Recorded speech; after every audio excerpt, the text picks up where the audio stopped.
Should the Cardinals draft a running back at all during the 2022 NFL Draft? If Zion Johnson and the top 5 wide receivers aren't available at 23 overall, where should the Cardinals turn? And Marcus Mosher from Locked On Cowboys and Locked On Dynasty joins me to talk about the similarities between the Dak versus Cowboys and Kyler Murray versus Cardinals debacles, and who he thinks the Cardinals should take at 23 overall. Alex Clancy, Locked On Cardinals. Here we go. You are Locked On Cardinals, your daily Arizona Cardinals podcast. Part of the Locked On Podcast Network, your team every day.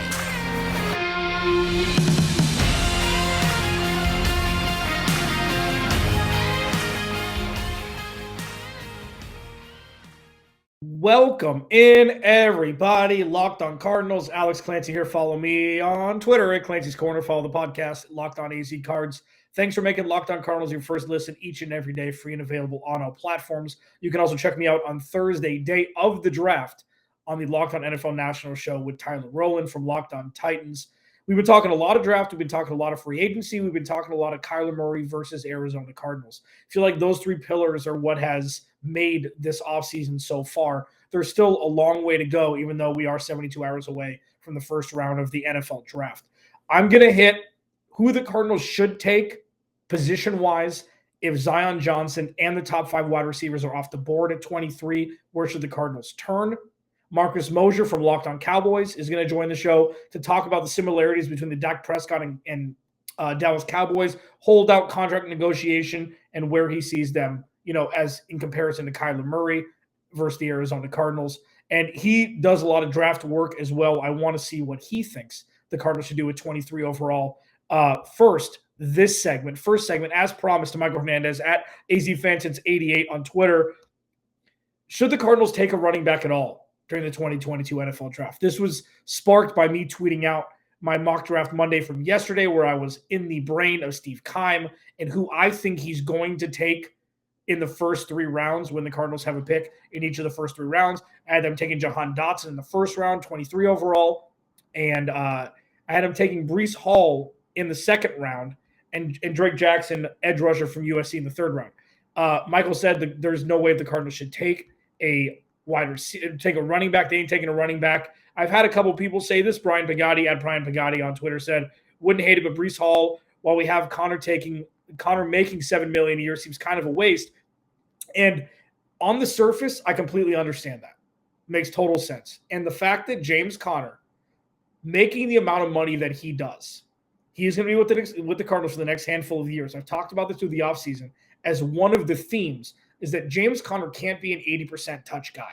Most running backs cannot, because remember, these people are human beings with feelings, and their bodies hurt and their bodies get bruised. And the pounding that James Conner took over last year was somewhat synonymous with the big year he had in Pittsburgh, even though Pittsburgh does everything, exponentially more heavily based upon the running back. And James Conner got, as I've said over and over again, Arian Foster, where you have 3 good years of 400 touches, and then, your body breaks down because you're a human being. And I feel like even though, and especially that, James Conner is getting paid that amount of money, it's even more of a reason to either draft a running back in the second round or bring a proven running back in, like a Melvin Gordon, or even Sony Michel, somebody like that. Because what we've seen through last year is James Conner is great catching the ball out of the backfield. So if he's going to be the Chase Edmonds role, even though we touch the ball 60% to the 40%, whoever they bring in, whether it be a Melvin Gordon or Sony Michel, the latter of the two would be able to take more of the brunt of the between the tackles carries, which would allow James Conner to have a different role, a less impact role of touching the ball 80% of the time, because you want him to withstand the rigors of a 17-week season or 18-week season, 17-game season, and not get injured midway through the season due to overuse. So that's why I'm saying drafting a running back in the second round, or if you're going to draft someone, take a flyer in the 6th round, which I'm sure they'll do regardless of what they do in the second round. I don't see Jonathan Ward or Eno Benjamin specifically jumping into that RB2 role and being able to produce. And what the Cardinals need to do with what we've seen over the handful of years that Cliff and Kyler have been here is that you have to have a ground game. You have to be able to have a ground game to keep the defense honest, to be able to throw the ball down the field. And lest we forget, James Conner was the most important offensive player, not named Kyler Murray and I guess Rodney Hudson, that the Cardinals had last year. You need to be able to keep him in somewhat of a bubble wrap in the sense that you're only going to give him 50 or 60% of the touches and not just expect James Conner to touch the ball 25 to 30 times a game and have the output for 17 or 18 weeks. It doesn't seem feasible at this point in his career, and it shouldn't, regardless of how productive he was last year, especially inside the red zone. So in the second round, should the Cardinals take a running back? Probably not, but I do think that if the offense is going to be the focal point of this team, drafting a running back in the second round, whether it be Kenneth Walker or Breece Hall, there are a lot worse moves you can make because you're going to use either of those guys in the passing game as well, and that directly correlates to Kyler Murray's performance, and that's why I think it'd be imperative. Now, if they draft a wide receiver in the first round, punt this whole segment out the window because my wanting them to draft a running back in the second round or third round if somebody happens to drop is predicated on the fact that they draft a running back, an offensive lineman in the first round. It's one or the other. Interior offensive lineman, running back, awesome. Anything else, no running back for me. One or the other. So thank you for reaching out on Twitter. Follow me at Clancy's Corner. Please subscribe to the YouTube channel as well. That's where I stand. And, Breece Hall is going to be an absolute monster in the NFL. He is. And if the Cardinals can get him with their second round pick, if they draft an offensive lineman in the first round pick, I think it'd be a home run, even though they do need help at the corner position, edge rusher, and wide receiver position as it currently stands with their roster. Follow me on Twitter, again, at Clancy's Corner. Follow the podcast at Locked On AC Cards. Please subscribe to the YouTube channel. This is where it gets really fun. We're going to have more organic content to talk about instead of the what ifs, because we have this sweet spot between after the draft and when it gets to list season that it's going to be really, really good. What does this mean for the future of the Cardinals? Because we're going to start to see some of the cloudy days start to open up, some sunshine get into our lives regarding who's going to be starting for the 2022 season for the Cardinals, because there's a lot of questions left to still be answered. Coming up next, if Zion Johnson isn't there at 23, if the top 5 wide receivers aren't there at 23, where should the Cardinals go? I'll give you my thoughts first. Next, Athletic Greens, AG1. Okay? I don't like making big breakfasts. I don't like going out and buying supplements from different stores. I don't like, just taking a bunch of pills every day to get the stuff that I need to make my body feel good. Okay? Our next partner has a product I literally use every day now. I started taking AG1 for all the things I just mentioned. Plus, it's fast. Plus, it's a one-stop shop for what you need to make your body feel better. AG1 has 75 high-quality vitamins, minerals, whole food source, superfoods, probiotics, and adaptogens. Okay? It's lifestyle-friendly. Keto, paleo, vegan, dairy-free, gluten-free, whatever. It's lifestyle-friendly. Less than 1 gram of sugar. No GMOs. No nasty chemicals or artificial anything while still tasting good. It supports better sleep quality, which is important for me, and it supports mental clarity, which is huge, even though it doesn't seem like this on the podcast all the time. It supports alertness. It's one of the things with the best things. Athletic Greens use the best of the best products based on the latest science with constant product iterations and third-party testing. It's got over 7,000 five-star reviews. It's recommended by professional athletes, trusted by leading health experts such as Tim Ferriss and Michael Gervais. This stuff is the real deal.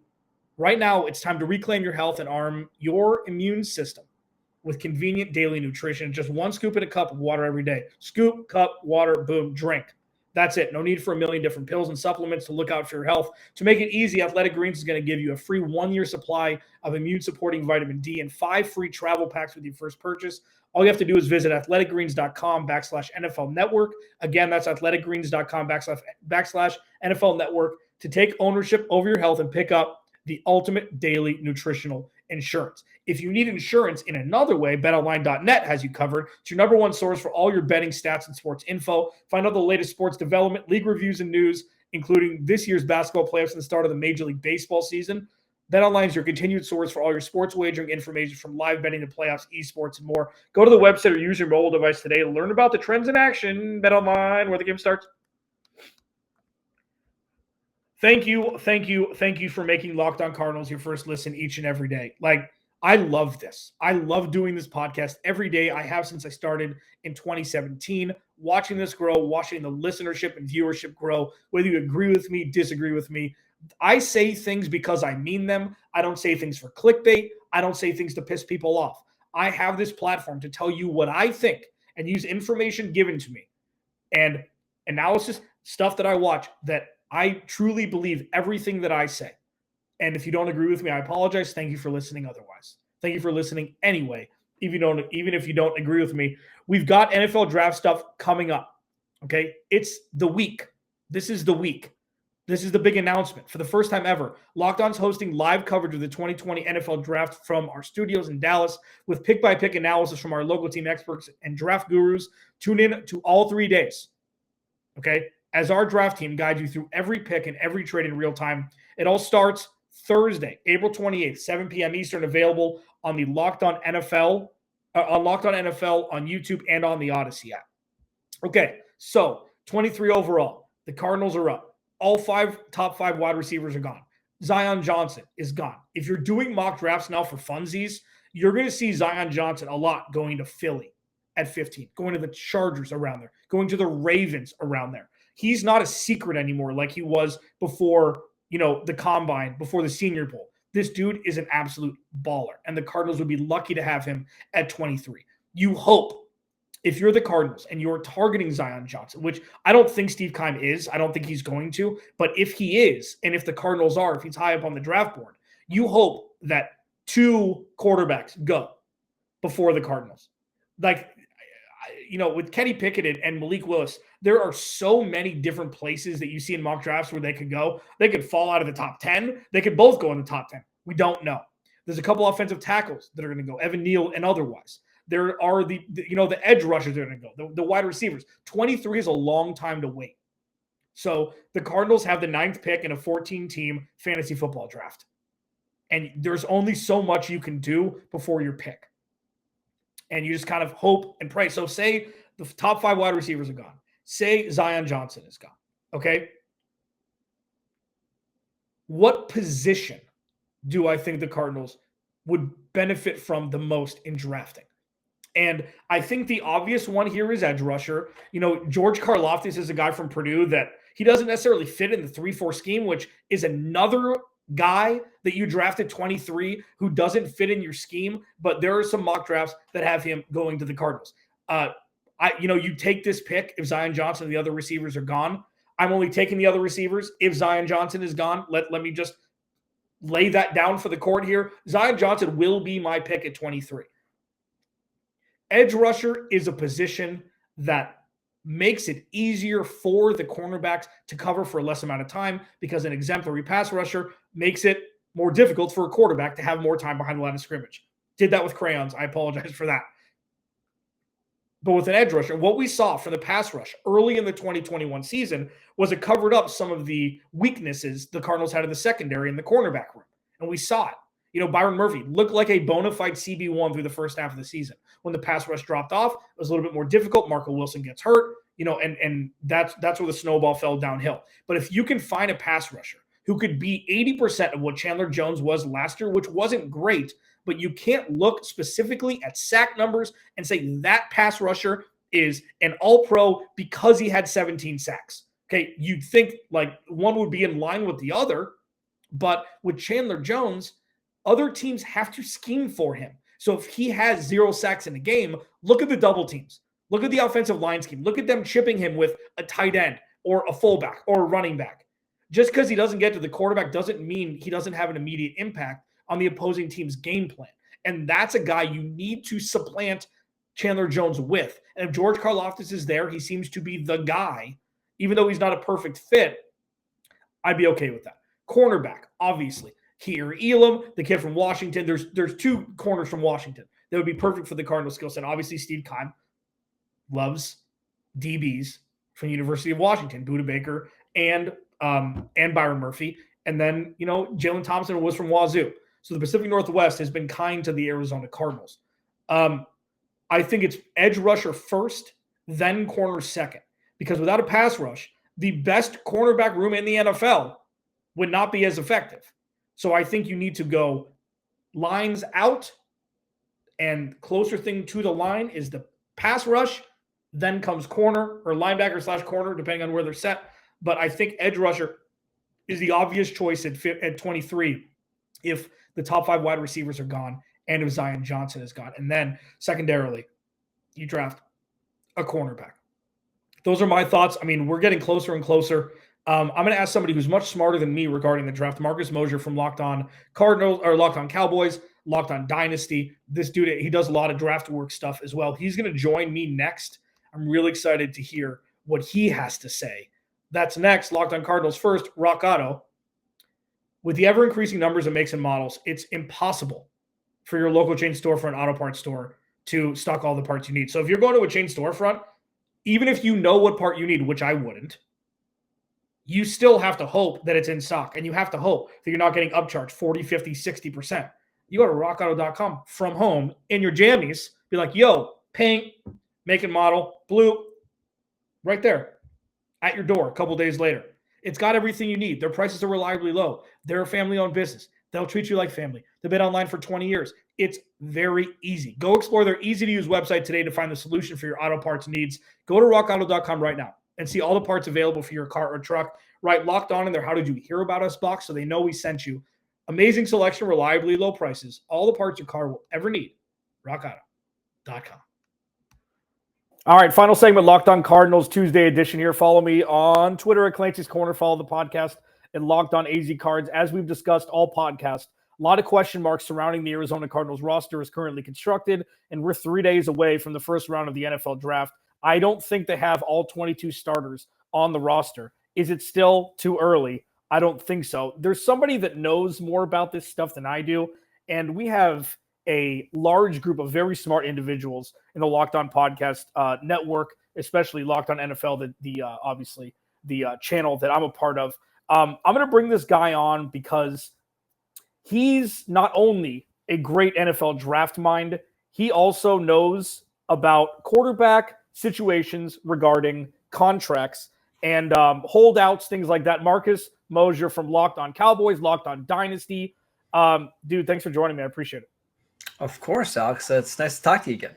Yeah, likewise. You can also check him out, Game Day NFL, as well for all of his draft coverage. We're going to hit draft in a minute because I feel like at this point it's like, okay, it's time for Christmas. Mm-hmm. When I feel like you've done your mock drafts, you've done every possible scenario that your specific team and all the other teams could draft with trades and et cetera. Kyler Murray, it's been a weird offseason for Kyler.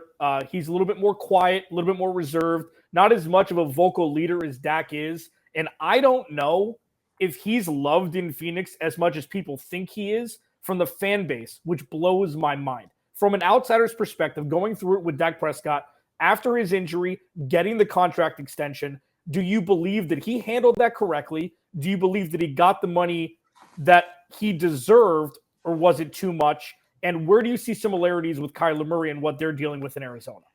Yeah, I don't know if Dak is as loved in Dallas as many people think, right? Because, you know, we're going into year 7 now. They've never got out of the divisional rounds. People still compare him to Tony Romo and all that stuff. So I do think the majority of people love Dak, but I think it's very similar to the Kyler stuff, right? There's still a large segment of the fan base that's unsure if he's the right guy. But as for Kyler, as for Dak, these guys are just doing what's best for them. They're waiting as long as possible to get their deals, right? And they'll eventually get him because good franchises don't let quarterbacks walk. And I don't think the Cardinals are going to let Kyler walk at all.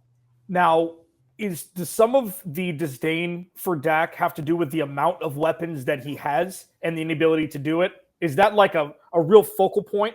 Yeah, I think that's part of it. And plus now when you're getting paid $40 million a year, everybody expects, hey, you're getting paid like an elite quarterback. You better start winning like one.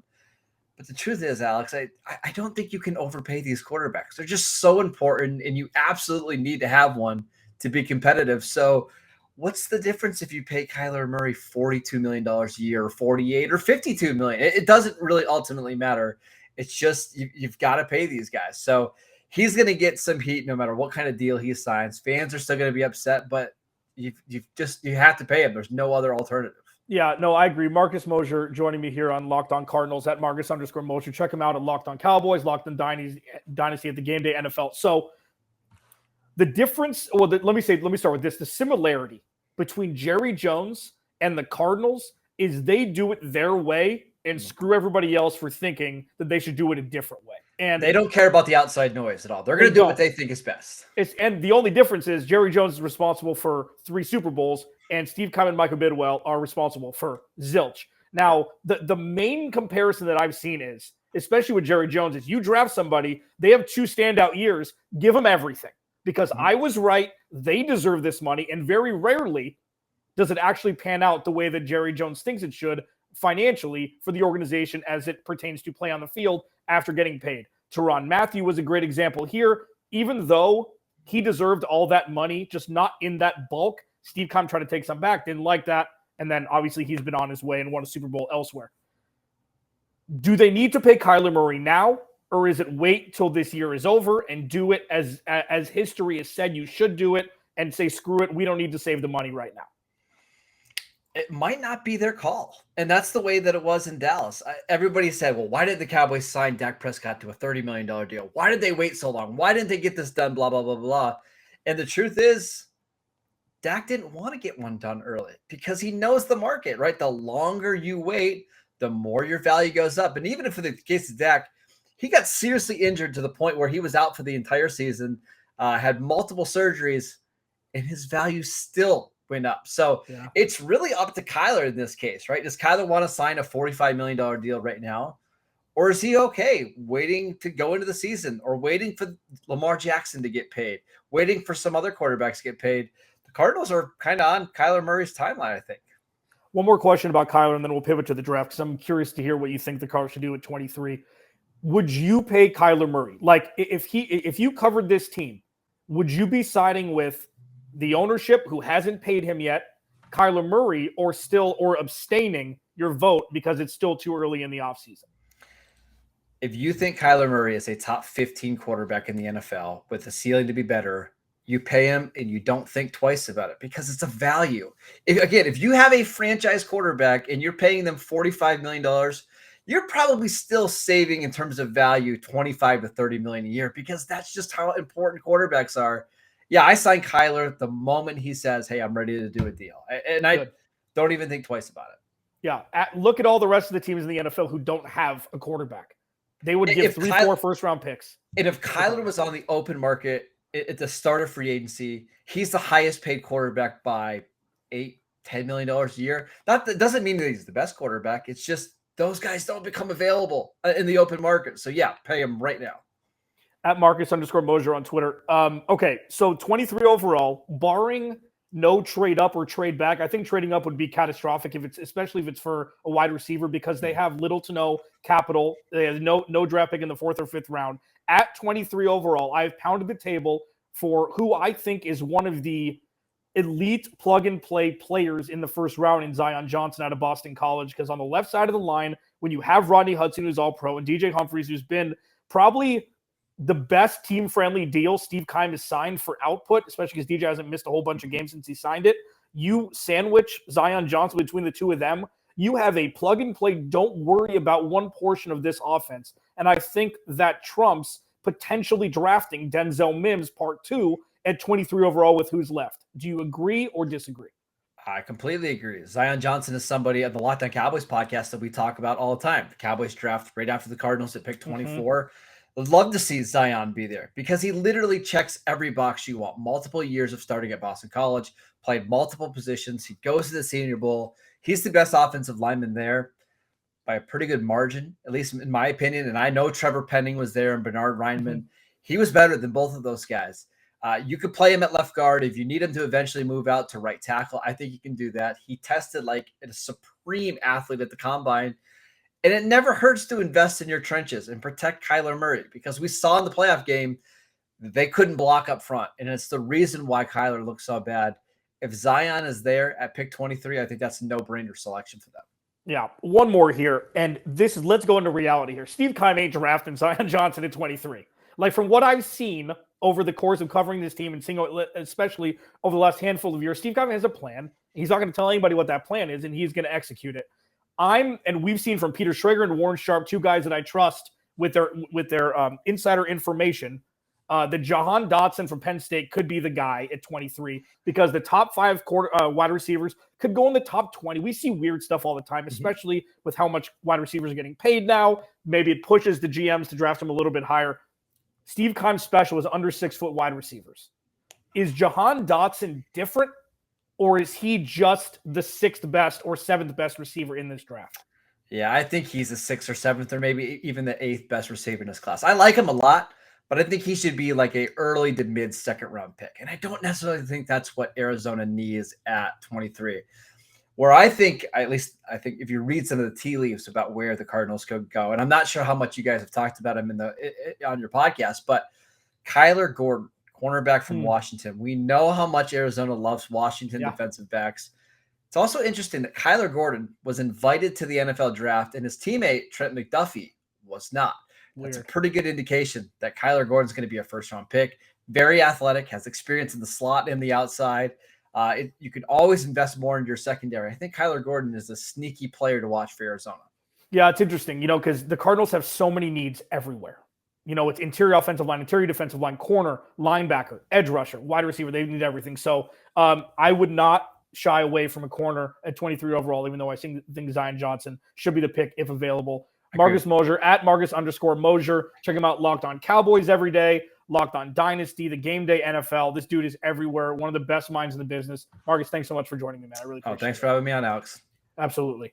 That's going to do it for me on Locked On Cardinals. Follow me on Twitter at Clancy's Corner. Follow the podcast at Locked On AZ Cards. Thanks for making Locked On Cardinals your first listen each and every day, free and available on all platforms. Make sure you make your second listen Locked On NFL Draft. Ryan Tracy, Eric Crocker. We have NFL Draft guys of the wazoo here on the Locked On Podcast Network.